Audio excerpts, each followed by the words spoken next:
सभा के संबोधन हेतु अब मैं आमंत्रित करना चाहूंगी डॉक्टर रामेश्वर सिंह, माननीय कुलपति, बिहार पशु विज्ञान विश्वविद्यालय।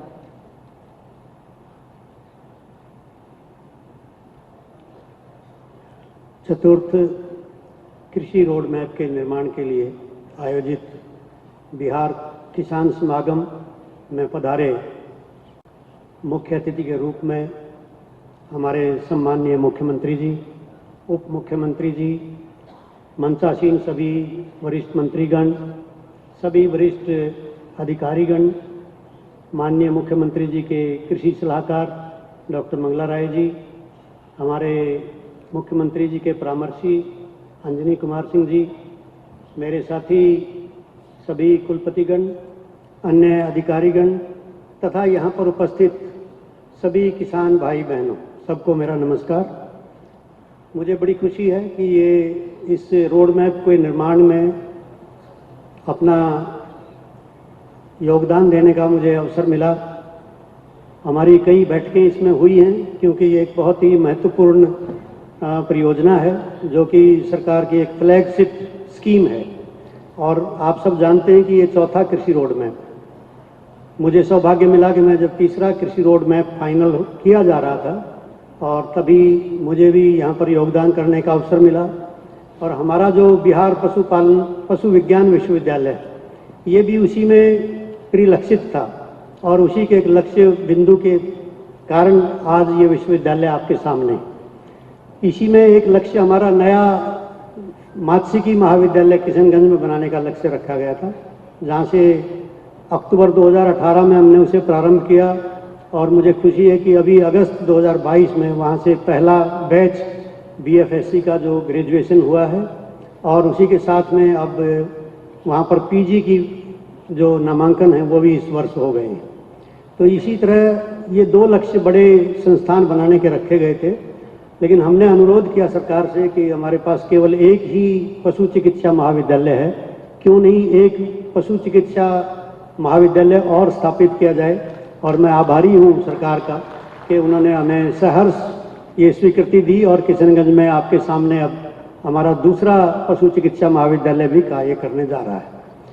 इस कार्य में जो हमारा रोड मैप बनाने का कार्य है, मुझे संयोजित करने के लिए कहा गया है। जो अनुसंधान और तकनीकी डेवलपमेंट कमेटी है, मैं उसका संयोजन कर रहा हूँ और हमारे तीनों विश्वविद्यालय मिलकर के इसमें अपना योगदान कर रहे हैं।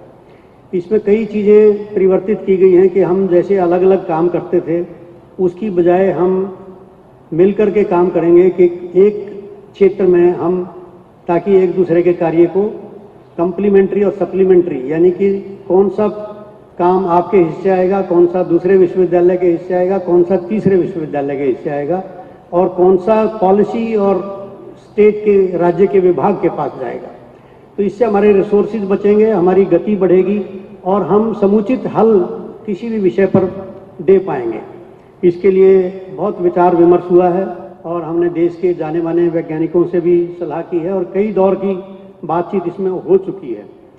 तो इसमें एक और तरीका नया सुझाया गया है हमारी हाई कमांड के द्वारा कि जो भी हम विस्तृत परियोजना बनाएं उसका पूरा डिटेल प्रोजेक्ट रिपोर्ट जिसको कहते हैं वो तैयार करें और उसमें मानव बल और क्या रिसोर्सेज और लगेंगे, कितना पैसा लगेगा, वो सारा एक बार में उस पर सहमति मिलेगी। बाद में ये ना कहें कि हमें ये इस बात के लिए पैसा मुहैया नहीं कराया गया, इस चीज़ के लिए हमें अनुमति नहीं दी गई।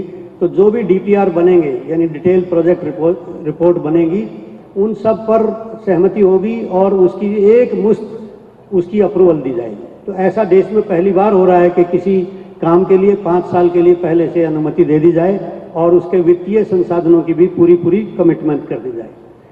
तो ये हमारी समिति ने विचार किया है और उसमें जो बिंदु उभर आए हैं कि किन किन क्षेत्रों में हम डिटेल प्रोजेक्ट रिपोर्ट बनाएंगे, उसमें कृषि का विविधीकरण है। गेहूं धान की खेती हम बहुत ज़्यादा अपना रहे हैं और इसमें पानी की और केमिकल्स की, खाद की बहुत ज़्यादा आवश्यकता पड़ती है और इसको कैसे हम इससे हट करके दूसरी फसलों का जो है प्रचलन कर सकते हैं, उनसे ज़्यादा कमाई कर सकते हैं।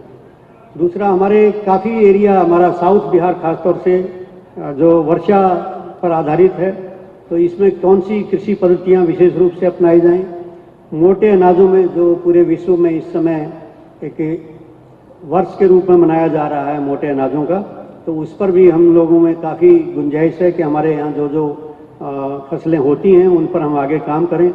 इसी तरह तिलहन और दलहन में हमारे यहाँ जो आयात करना पड़ रहा है देश को, इसमें भी हम योगदान करें और हमारी जो भूमि इस लायक है कि जहाँ पर दलहन तिलहन ज़्यादा किया जा सकता है उसके लिए नई प्रजातियाँ हम विकसित करें, आधुनिक तकनीकों का उपयोग करें। रिसर्च में जैसे ड्रोन टेक्नोलॉजी है, सेंसर बेस्ड टेक्नोलॉजी है, आर्टिफिशियल इंटेलिजेंस की टेक्नोलॉजी है, ये सब हम इनके लिए क्षमता का विकास करते हुए कृषि यांत्रिकरण पर भी बल देंगे।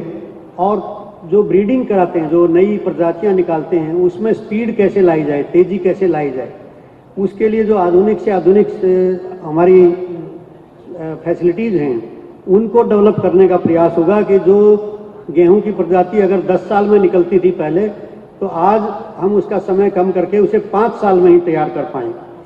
इसके अतिरिक्त जो पशुपालन में है, हमारे पशुधन का विस्तार कैसे किया जाए, पशु पोषण में कैसे नए अनुसंधान किए जाएं, जो खास तौर से जो प्रोटेक्टेड कल्टीवेशन है, पॉली हाउस के अंदर हम काम करते हैं, उसकी प्रजातियां हमारे पास नहीं हैं।